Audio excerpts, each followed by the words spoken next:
This is CBC News Tonight. CBC Television inspiring tomorrow. Hello, good evening. I am Jimmy Kanasha. Now, the headlines. TIZ welcomes the dismissal of KAKULUBELWA MULALELO as Permanent Secretary in the Ministry of Health. And the Zambia Bureau of Standards, ZABS, denies being incompetent. Also, Brazilian phosphate fertilizer soon to come to the Zambian market. And now, the details. Transparency International Zambia, TIZ, has welcomed the dismissal of KAKULUBELWA MULALELO as the permanent secretary in charge of administration at the Ministry of Health. The TIZ Executive Director, Maurice Nyambe, has called for a full independent investigation into the Ministry of Health's dealings in order to root out the institution and systemic weaknesses that have seemingly allowed corruption to take its root in the ministry. Blessed Chua has more in this report. The Republican President Edgar Lungu on Tuesday terminated 6 contracts of permanent secretaries in different ministries. President Lungu also promoted directors from other ministries. The changes made by the Republican president have been received with mixed feelings from different stakeholders. Transparent International Zambia hopes that the dismissal of the permanent secretary in charge of administration in the Ministry of Health, KAKULUBELWA MULALELO, will not be the end on action being taken in response to the honeybee scandal. TIZ is of view that the issues at play at the Ministry of Health go beyond individuals. We have taken note of the changes that have been made by the President at permanent secretary level, particularly, of course, at the Ministry of Health. We do note that the PS for administration there has been dismissed, which, of course, is something that we were calling for in the wake of the honeybee scandal. But I think from our point of view, we hope that the dismissal of the PS, and also noting that the minister there also was dismissed a few weeks ago, we hope that that will not be the end of action being taken in response to the issues that emerged with regard to the honeybee issue. Our thinking is that the issues which are at play at the Ministry of Health go beyond individuals. They are systemic in nature, and so even in terms of your response, you have to respond. The Zambian Republican Party has also given its position on the termination of 6 permanent secretaries. The party president, Wright Musoma, says President Edgar Lungu acted in good faith by terminating the long overdue contract of Stade Mwale.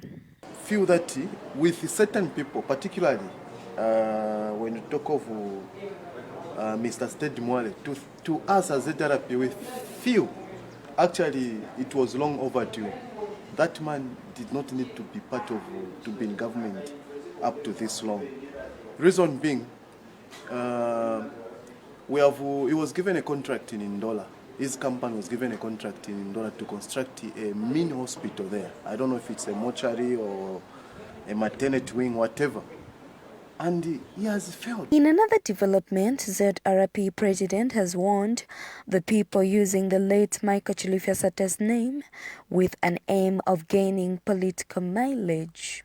We're aware of some people are trying to use the late President Mr. Michael Sata's name in order to gain cheap political mileage. Some they are even saying that people are attributing to them to be the ones who made Sata.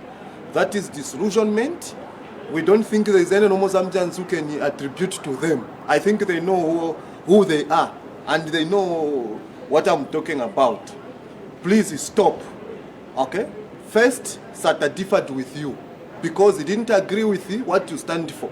Blessed Now Chua, CBC News.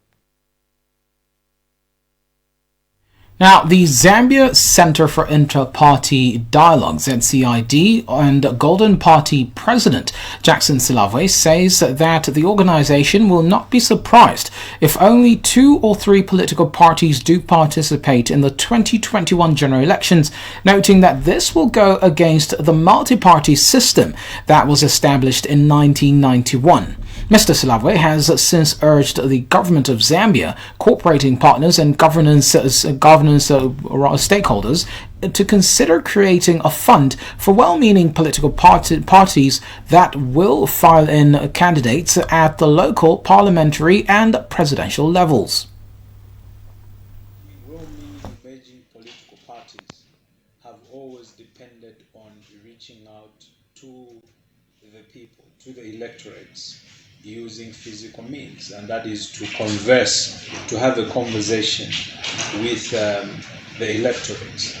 Now, in observing the COVID preventive measures, that is not currently possible. So we are seeing a void, we are seeing a situation where political parties who are well-meaning, who are emerging with a strong vision, are going to pull out of the election and just remain with 2 super political parties. Now, as a center that is charged with the responsibility of deepening our democracy in fostering inter-party dialogue, we are concerned because that is not multipartism. We gave ourselves plural politics, where every person or every political party must be able to participate in the political landscape. So, when you look at, in terms of availability of resources, of course the Patriotic Front and the UPND have got an upper hand. Most people want to incline themselves with the ruling party, and those want to come in, and the others also want to incline themselves with the biggest opposition political parties. That puts emerging, well-meaning political parties at a gross disadvantage. So calling on the governance stakeholders that perhaps we can create a fund where political parties who want to participate in an election can be able to draw money from. And this fund can be specialized. For example, it can be only a political party that wants to do TV adverts, radio interviews, or political adverts on radio, or to reach people. Now, Medical Stores Managing Director Chikutambewe has been dismissed with immediate effect. The company Vice Board Chairperson James Kapesa disclosed this on Wednesday in Lusaka. Mr. Kapesa says the dismissal of Mr. Mbewe, as well as the review of internal operating procedures at the medical stores, are a result of the recent happenings. Meanwhile, Mr. Kapesa says that medical stores will soon transform or change its name to become the Zambia Medicines Supply Agency after consultations with the Ministry of Health. He has explained that this will allow structural and organizational changes at the company as it will operate as a performance-based entity. Still in other stories, the Zambia Bureau of Standards Executive Director Manuel Mutale has dispelled allegations spreading in the public domain and social media, noting that the institution lacks competence, integrity and credibility in enforcing standards. Mr. Mutale was speaking during a press briefing in Lusaka on Wednesday. We have more in this story. Zambia Bureau of Standards is one of the 9 statutory bodies under the Ministry of Commerce and Industry. ZABS has a total number of 8 laboratories such as textiles and packaging, condoms, pens, construction materials and electrical, among others. Offers product and system certification to industry, as well as training in various management systems. ZABS has a total of 8 laboratories, namely, the general chemistry laboratory, the microbiology, petroleum, textile, packaging, the condoms laboratory, paints, construction materials, and electro laboratory. We also have 2 satellite laboratories in Chipata and Mongo. And 5 of these laboratories are accredited to an international standard called ISO 17025, which is the international standards for general requirements for competence of testing and calibration laboratories. ZABS on Wednesday invited the media to resolve the doubts on how the Bureau of Standards operates at the public's expectation. Andrew Chipongo is ZABS laboratory manager, took members of the press into the laboratories and was definitive in his explanation. Colony counter there to count how many colonies are there. And again, because these are microbes, so you find that most of the standards that we use, they don't allow to have microbes in food. You understand that? Because you can't have a flexibility to have microbes in food that can make you sick. So most of the standards will specify that there should be no microbes in food, there should be no coliforms. Okay. ZABS Executive Director Mano Mutare notes that the purpose of the proficiency testing is to assess the performance of laboratories for the conduct of specific tests, measurements, and calibrations. Laboratories have undergone a thorough third-party assessment and have been proven to comply with ISO 17025. This demonstrates that the results generated from these laboratories are credible, they are reliable, consistent, and internationally acceptable. ZABS quality management system and procedures on confidentiality and impartiality. In any case, the Bureau does not allow the issuing out results to third parties, but only to its clients that bring samples. Emmanuel Mlakwashapi, CBC News.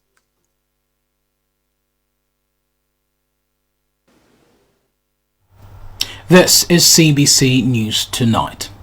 Now, the ZAMTEL Chief Executive Officer, Sydney Mupeta, says that ZAMTEL has rolled out 68 non-shops countrywide, targeted mainly at high-density communities as well as rural areas. And speaking during the official opening of a new service centre at Makeni Mall on Wednesday in Lusaka, Mr. Mupeta says that the opening of the service centre is in line with the company's new strategy direction of taking service access closer to the consumers. Malangi Zombola has more in the story. ZAMTEL has in the recent past focused its attention on coming up with innovative products and services which are relevant to the needs of the customers. This is one of the reasons why ZAMTEL has opened a new service center at Makeni Mall in Lusaka, which will provide convenience to the people of Makeni, Lilai, Chilanga, Chawama, Jondeng, and surrounding areas. Speaking during the ceremony on Wednesday, ZAMTEL Chief Executive Officer Sidi Mupeta says this will be part of their program, not only to bring the products and services to the people, but also to create jobs opportunities in the community. Our special place that opening of this shop holds for ZAMTEL. One of our strategic pillars is ZAMTEL is winning with the customer. This implies that we place the customer at the center of everything we do. And I would like to assure our customers of good service and speedy resolution of any challenges. To this effect, we have placed in this shop and any other service center across the country a service charter that will ensure that all customer complaints are resolved speedily, and escalations will go as far as to the highest office in the ZAMTEL organization. So you should be assured that to address all your matters on time.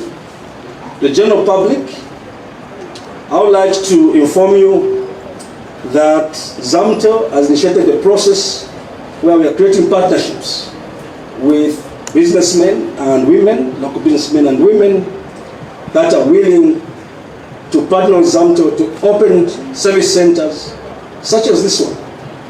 If you are interested in partnering with ZAMTEL to open a service center such as the one we're opening here today at Makeni Mall, ZAMTEL has in the recent past focused attention On innovation, we have come up with a number of products and services, and we believe as ZAMTO that we are winning in this fight of providing superior services.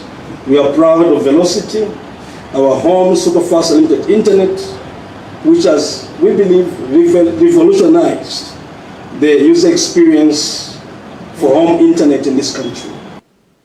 Mr. Mpeta has further encouraged the ZAMTO customers to always observe the health guidelines. Our staff are protected, that the customers are also protected. We are in this fight, and in this fight together, we have to help each other to really do the best we can to safeguard the life of the customer and the lives of our staff. So this one is a good thing. It's a very good thing. I just hope that as people are sitting and waiting, you also make them aware they can't stay close to each other. Yeah? You probably make sure there's the middle seat is not being occupied. We have to do what we have to do. Meanwhile, Makenimo Chief Executive Officer Tala Patel says the partnership will go a long way in helping people in the society. More in this area, so we'd like to welcome ZAMTO to Makeni. It's been a long time coming. The people of this area has needed ZAMTO's services. So we'd like to welcome ZAMTO, and we hope this partnership will continue and we will grow strength to strength. We're going through challenging times, and despite these challenging times, we've made some serious decisions to open a store, and ZAMTO has made this brave decision. We welcome them all, and we wish them all the best, and we hope that this partnership will continue in the future. ZAMTO Chief Executive Officer has urged all its customers to take advantage of the long operational hours to access the products and services. Mangi Zombola, CBC News.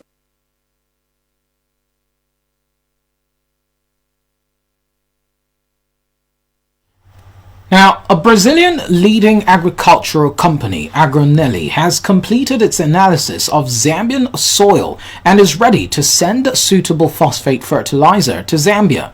The phosphate fertilizer from Brazil will enable Zambia to produce a drought-resistant bumper harvest. And Zambia sent its soil samples over a year ago, and the Brazilian company is ready to send a team of experts to Zambia in order to meet stakeholders in the agricultural sector. And speaking during a meeting held in Uberaba, Brazil, Zambian ambassador to Brazil, Dr. Alfreda Kansembe expressed delight with Agronelli's move to partner with Zambia in phosphate fertilizer production. Ambassador Kansembe disclosed that the gesture by the fertilizer hub to visit Zambia and meet officials from the Ministry of Agriculture and other relevant institutions is a welcome move. The Zambian envoy says that Zambia could become the distribution center of Agronelli's phosphate fertilizer in the region and beyond. Meanwhile, Agronelli's company director, Renato Costa, disclosed that the team of experts from Agro Company are expected to visit Zambia in the second quarter of 2021. This was contained in a statement issued by Grace Makowane, the first Secretary of Press and Public Relations at the Zambian Embassy in Brazil. This is CBC News Tonight. We take our first set of commercials. We'll be right back with more stories, so stay tuned.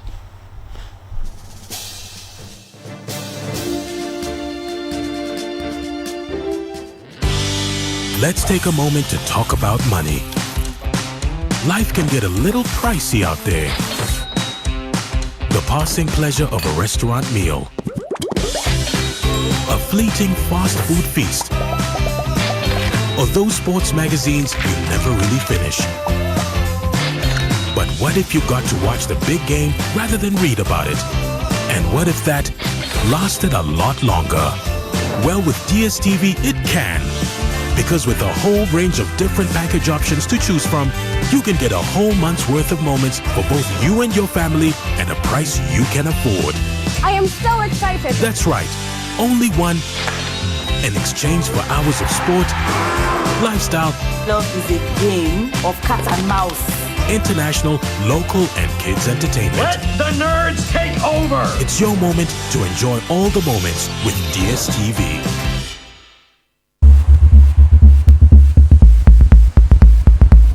There is a core belief at the heart of Liquid Telecom.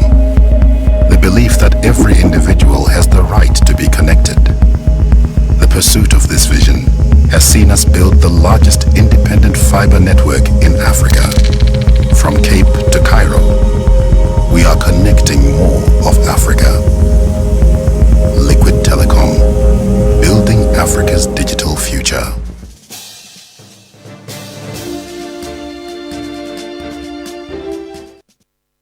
This is CBC News Tonight.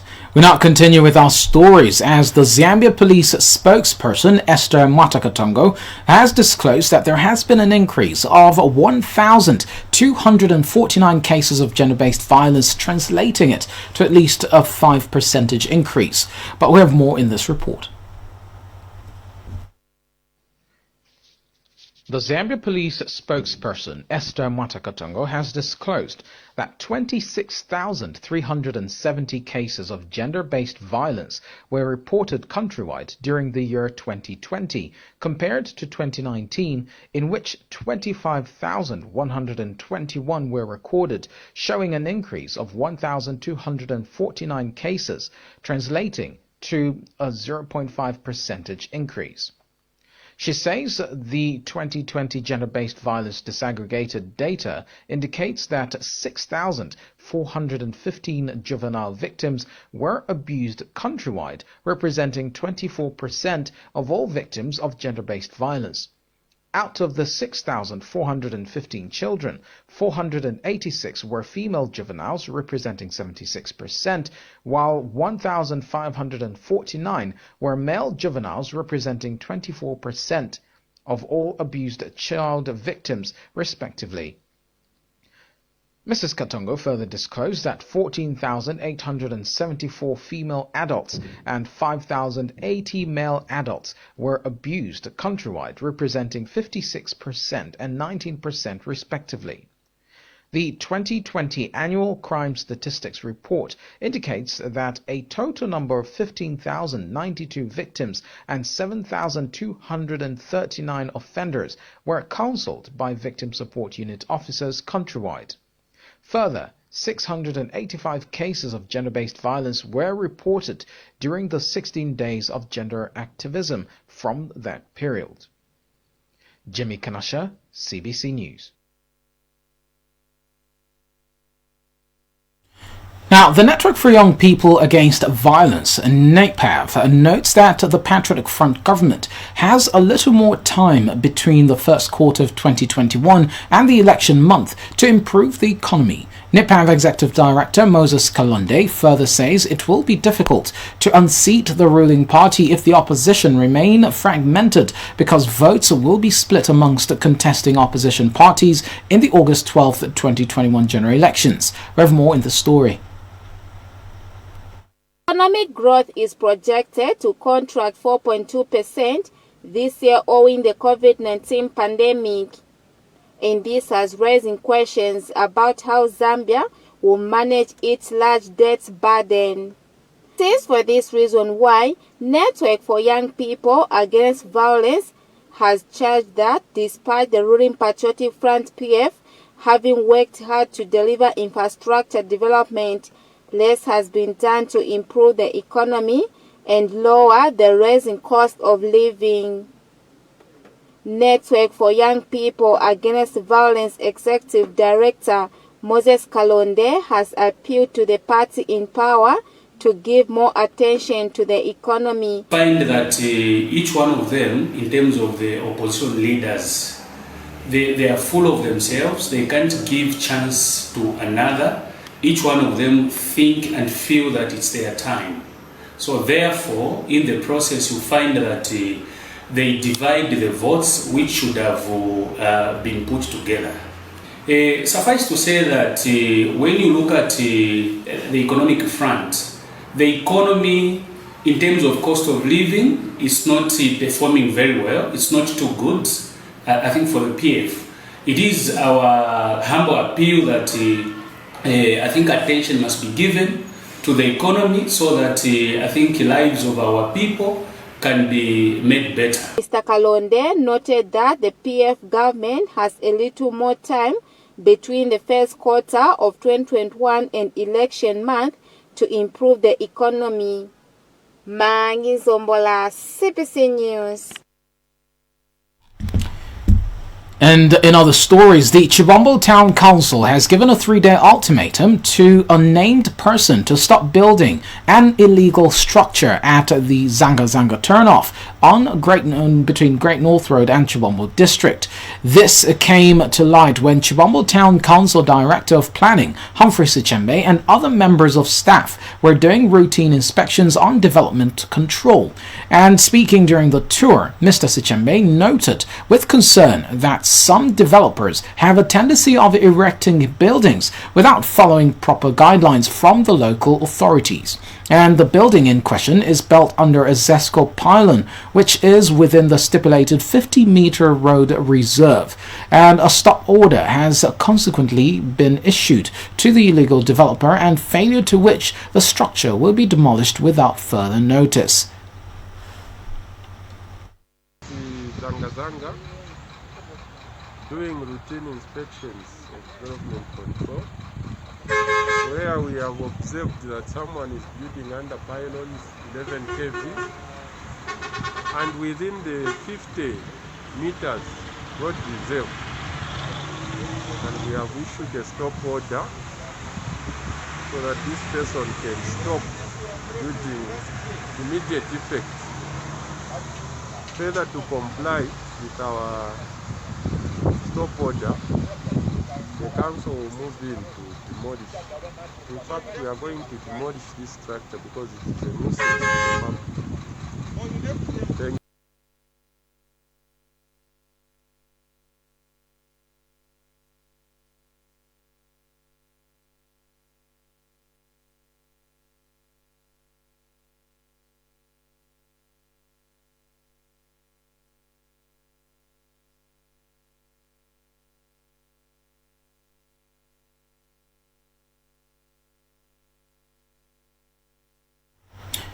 Well, that's all we have for you on CBC News Tonight. Be sure to join us tomorrow, same time, same place. And don't forget, COVID-19 is still out there, it's still real. So don't forget to mask on. And I don't have a mask to wear right now, but always ensure that you move with one and wear it right. I'm Jimmy Kanasha from It's Good Night, God bless, catch us tomorrow.